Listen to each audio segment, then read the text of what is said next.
Joining us from the picket line at Euston Station, the RMT's General Secretary, Mick Lynch. Mr Lynch, very good to see you this morning. I suppose we have to ask the very straightforward question. What happens now, given the vote of your membership?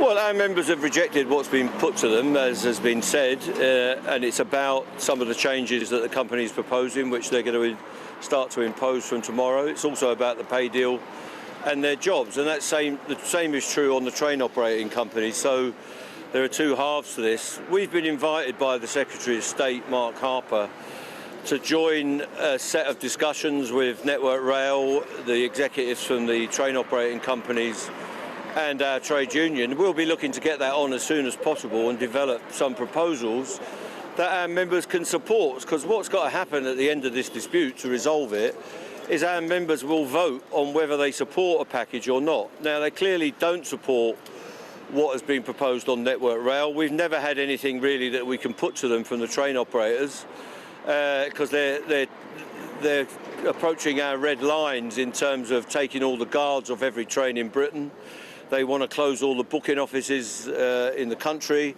They want to cut back on the maintenance safety regimes by 50%, the inspections, and they want to cut thousands of jobs. So we've got a way to go, but I can see a way through where we can get some improvements in the proposals. We can come to terms with what they're calling their modernisation agenda. I've heard Andrew Haynes saying we're not interested in that. We're very interested in reaching a settlement on those changes, but they've got to be through agreement rather than imposition. So there is a way forward. The government's got to facilitate that, show a bit of goodwill so that we can all agree on what will take the railways forward and what our members can sign up to.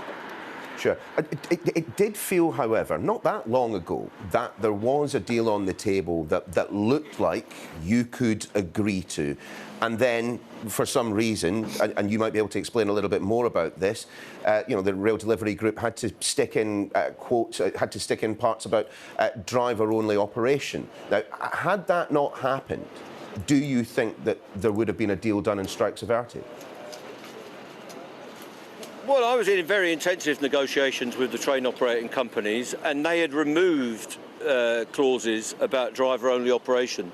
And on the Sunday a couple of weeks ago, they were going to put to me a set of proposals with a pay package, which would have been better than one they actually ended up proposing, and with some changes which I've said will be challenging for our union, that we could have then developed and put to our people. At the last minute, the DFT, which I think with the imposition of the Treasury and others in government, decided to put into their driver-only operation, which the executives in this industry and the entire industry knows the RMT can never accept. So if you're looking for a compromise, you don't put things into a package that you know your counterpart can never accept as a red line and as a principle. Indeed. We don't do that to the employers. We don't demand things that they can never give us. We only request for things that are capable of being delivered. So it's the imposition of the government that has caused the non-development of a deal and the non-development of a set of proposals that we can all work with. Indeed, and apologies for interrupting Mr Lynch, but I know we've got a finite amount of time and there's a lot of points to cover. That was a point that I made directly to the Transport Secretary this morning, and response there came none. But just reading between the lines there, it does feel that you were willing to accept the percentage points that they were offering you in terms of pay. I mean, is that accurate? I mean, it is lower. It's certainly lower than inflation. I mean, do you accept that you will probably have to end up accepting a less than inflation pay rise? We will not accept the proposals that they put forward, which is 4% for this year and 4% next year. That is not acceptable, because it covers, many of our members haven't had a pay rise for 3 years already. So that's way below what we could accept. I'll negotiate with them what might be acceptable and what our members could support. But the reason Mark Harper won't answer that question, he wouldn't answer it at the Transport Select Committee, and he won't answer it in the media, is because he's done it. So if he avoids the question, he won't have to come up with the answer, is that he intervened. And if you had one of the railway executives with you or in a private conversation, they will tell you, as they've told me directly, that the government intervened with a set of proposals that they know cannot be acceptable, because they want these strikes to go ahead. The same way that they're treating the nurses yesterday, they won't even discuss their pay.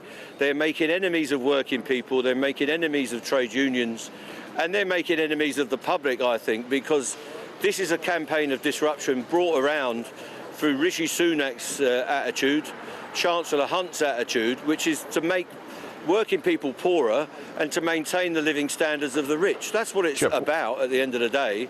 And they've got to come off that position and get to a decent set of proposals that we can all compromise on and get a settlement to the dispute. I mean, Mr Lynch, what level of support are you getting from the Labour front bench at the moment?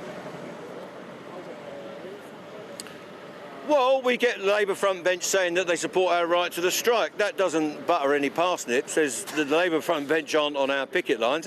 There's plenty of Labour MPs who are, but there'll be a lot of working class people who are asking, when the election comes, where were you in 22? What were you doing to support working class people in their struggles? So postal workers are out in heavy numbers having their contracts ripped up. Medical staff and our health workers and our educators, our care workers, our firefighters are all asking where the Labour Party front bench is.